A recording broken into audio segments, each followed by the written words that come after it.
headed by Boves. They said, well, that's good because they are going to liberate us and they are going to take these people away from us. And the legend retells that I remember this, where at the Diosdado program, I have seen him to tell these stories that in Valencia, in Caracas, and in Barcelona, when Boves arrived with his troops, many people of money, of those white nationals born here with roots in these lands, in these Venezuelan lands, they said they throwed parades towards Boves, and their troops looted them, violated them, and thrown.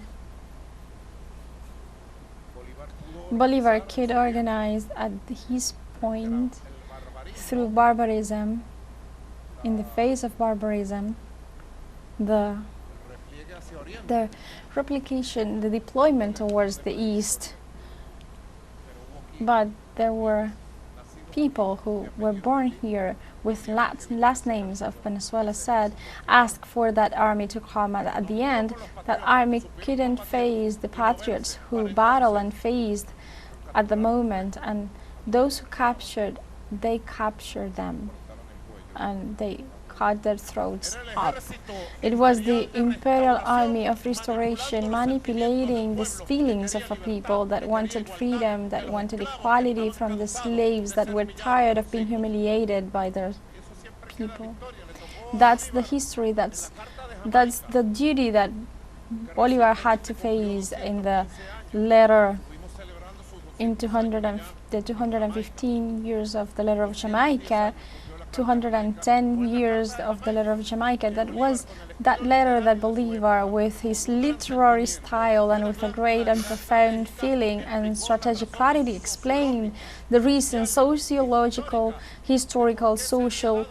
reasons of why the divisions in Venezuela prevailed and why there was a sector of Venezuela that allowed the crime, the looting, the murder of those who were the liberators.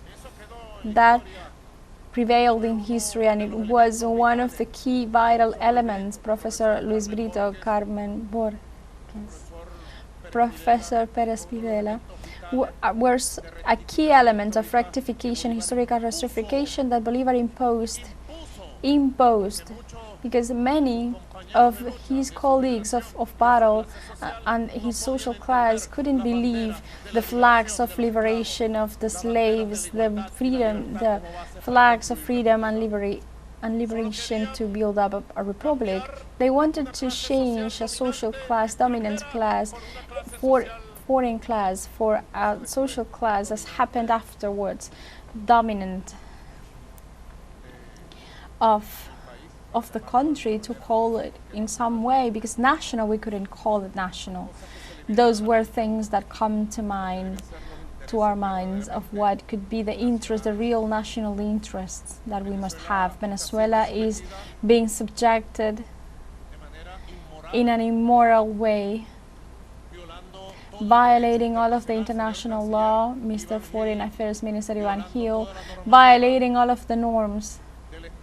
of the state, of international law established in the United Nations Charter signed 80 years ago, and in all of the system and all of the legal structure built up during 8 decades. The US government has been violating all of the laws, international laws, all of the treaties, agreements, international agreements, and the United Nations Charter